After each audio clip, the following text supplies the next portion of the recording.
Good evening and welcome back to another episode of The Longing, where once again we will be continuing to read Moby Dick. So, let's get going. Chapter 52. The Albatross. Southeastward from the Cape, off the distant Crozettes, a good cruising ground for right whalemen, a sail loomed ahead, the Goney Albatross by name. As she slowly drew nigh, from my lofty perch at the foremast head, I had a good view of that sight, so remarkable to a tyro in the fire ocean fisheries, a whaler at sea, and long absent from home. As if the waves had been fullers, this craft was bleached like the skeleton of a stranded walrus. All down her sides this spectral appearance was traced with long channels of reddened rust, while all her spars and her rigging were like the thick branches of trees furred over with hoar frost. Only her lower sails were set. A wild sight it was to see her long-bearded lookouts at those three mastheads. They seemed clad in the skins of beasts, so torn and bepatched the raiment that had survived nearly 4 years of cruising. Standing in iron hoops nailed to the mast, they swayed and swung over a fathomless sea. And though, when the ship slowly glided close under our stern, we 6 men in the air came so nigh to each other that we might almost have leaped from the mastheads of one ship to those of the other.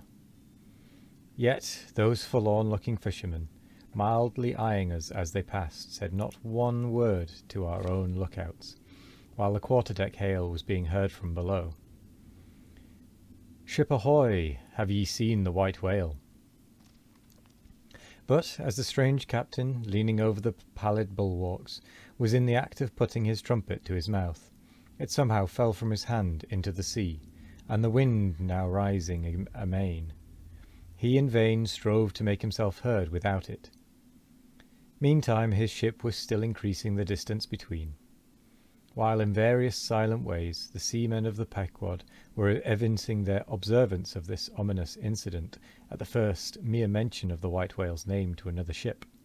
Ahab for a moment paused. It almost seemed as though he would have lowered a boat to board the stranger, had not the threatening wind forbade. But taking advantage of his windward position, he again seized his trumpet, and knowing by her aspect that the stranger vessel was a Nantucketer, and shortly bound home, he loudly hailed, "Ahoy there! This is the Pequod, bound round the world. Tell them to address all future letters to the Pacific Ocean, and this time 3 years. If I am not at home, tell them to address them to." At that moment the 2 wakes were fairly crossed, and instantly then, in accordance with their singular ways, shoals of small harmless fish, that for some days before had been placidly swimming by our side, darted away with what seemed shuddering fins, and ranged themselves fore and aft with the stranger's flanks. Though in the course of his continual voyagings Ahab must often before have noticed a similar sight, yet to any monomaniac man the various trifles capriciously carry meanings. "Swim away from me, do ye?" muttered Ahab, gazing over into the water.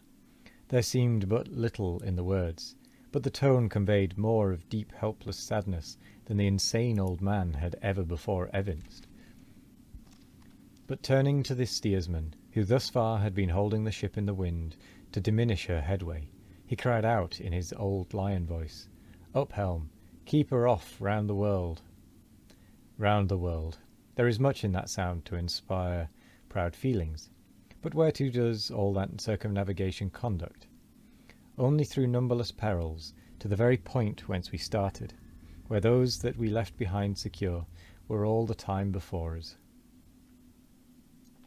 Were this world an endless plain, and by sailing eastward we could forever reach new distances, and discover sights more sweet and strange than any Cyclades or islands of King Solomon, then there were promise in the voyage. But in pursuit of those far mysteries we dream of, or in tormented chase of that demon phantom that some time or other swims before all human hearts, while chasing such over this round globe, they either lead us on in barren mazes or midway leave us whelmed.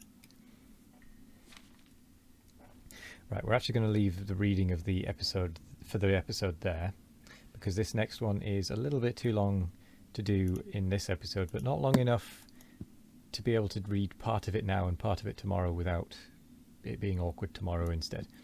So what we're actually going to do is we're going to reverse time a little bit again, which means spending some time getting the time effects to come into play.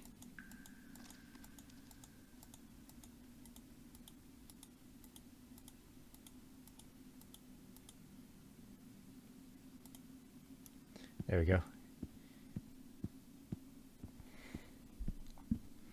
We are back to that. So now we can get the blue fire going and reverse time.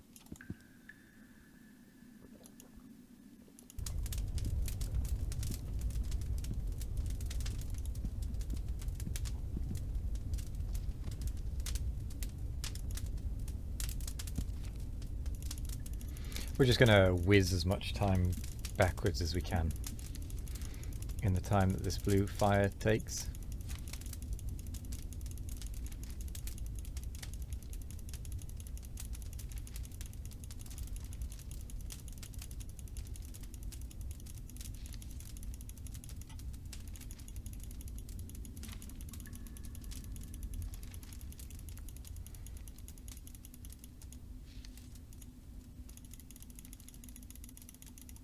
We are also going to have to spend some time in the halls of eternity in a few days, well, in not too far in the future.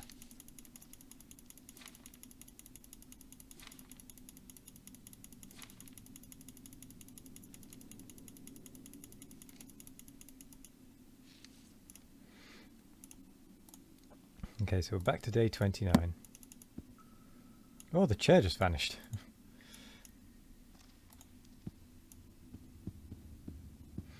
Well, that'd be awkward if we lost the chair. So we're going to light the blue fire again and roll back the time even more.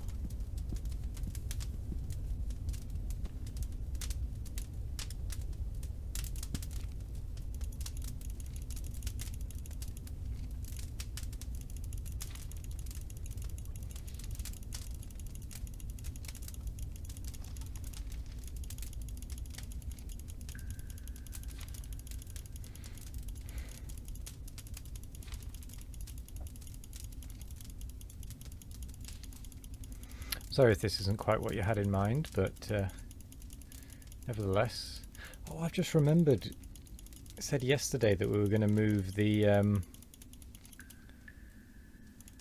pictures around, didn't we? Completely forgotten that. Let's actually quickly set the time. Countdown back to normal. We might actually run out of time while we're doing that.